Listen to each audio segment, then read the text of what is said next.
Hello and welcome to the race briefing for the Essex Remembrance Runs. My name's Matt, I'm part of the ATW events team if you haven't seen me before. I just want to start off by thanking everybody for their patience while we found a rearranged date for this event. Obviously we've been waiting by anxiously for news regarding events being able to return throughout the second lockdown, so we really do appreciate your patience in bearing with us, and we hope you're as excited as we are to get back to organising events and taking part in them, of course. I'd want to start off by having a look at how you get to the venue. So within your race information, you will have some diagrams which show you where the entrance to the barracks is and where the entrance to the airfield is. It's important that you take the right entrance into the airfield. The barracks is an active military base, so they will not allow you in there. So take a look at the information beforehand, and there'll be signage there on the day to make sure you take the right entrance to the airfield, otherwise you'll come face to face with an angry security guard, which we'd rather avoid. Once you park up, there's ample parking on the runway at the airfield. You'll have to cross the run course, in order to get to the race HQ.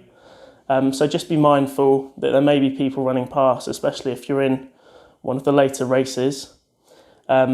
Just try to look both ways, check before you cross, and give people some courtesy, and hopefully they'll do the same for you when you're running round. The start times of the races are as follows. We've got the 5k starting at 9 o'clock in the morning, the 10k starting at 10:30, the half marathon starting at 1 o'clock in the afternoon, and then the 1 mile at 3:30. Registration times are 7:30 to 8:45 for the 5k, 9 o'clock to 10:15 for the 10k, 11:30 to 12:45 for the half marathon, and 2:15 to 3:15 for the 1 mile. Please give yourself enough time to register. The last thing you want is to be arriving at the race, going to the HQ, and be scrambling around, trying to get your reg pack in time, trying to find the right holding pen for you.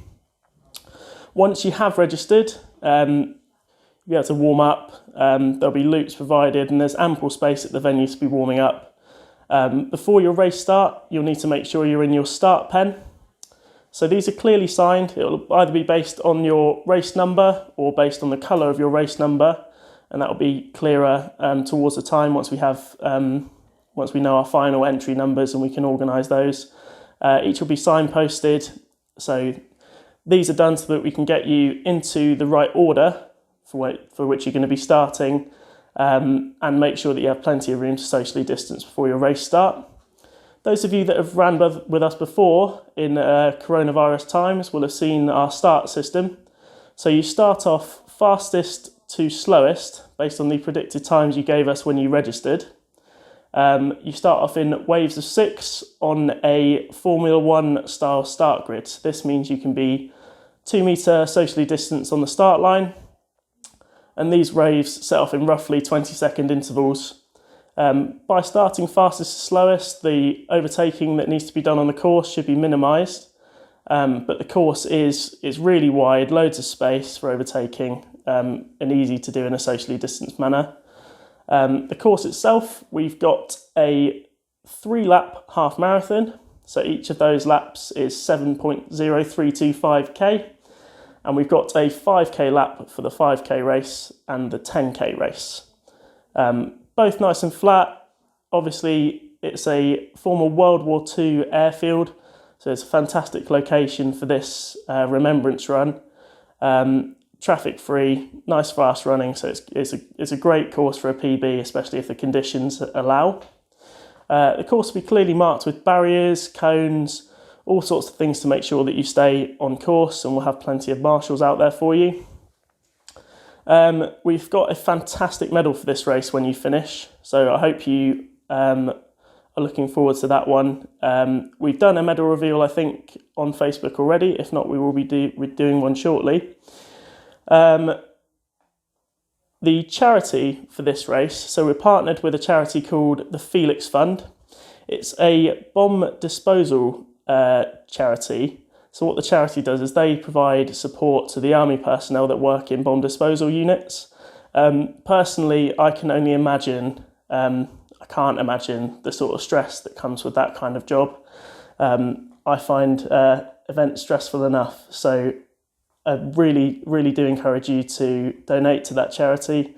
There were donation options available when you booked, but if you didn't take one of those up and you're now thinking that that's something you might want to do, go back on as if you're going to book another place in the race, and there's an entry type just for donations.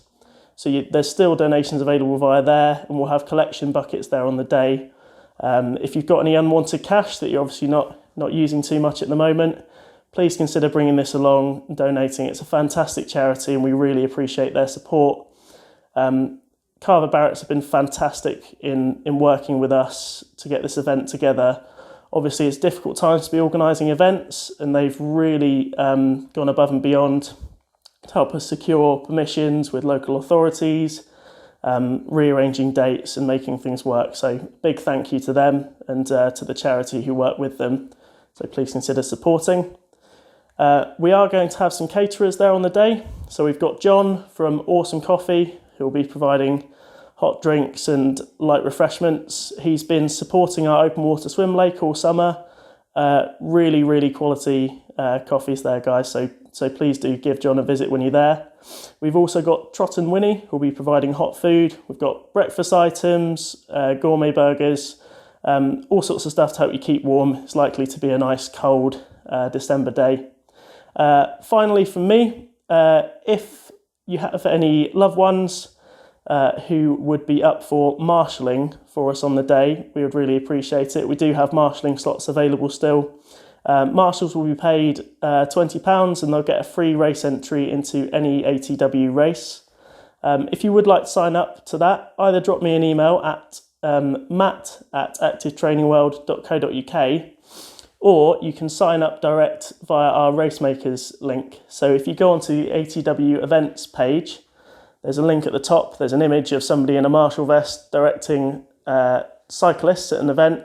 If you click on that, it'll take you through to a Racemakers link where you can fill in your details. Even if you contact me direct first, that's one of the things we will need you to do, because we need your details for our coronavirus protocols. That's it for me. So I hope you have a fantastic build up for the race. I hope you're all injury free and ready to run, and we look forward to seeing you on the day. Thanks very much.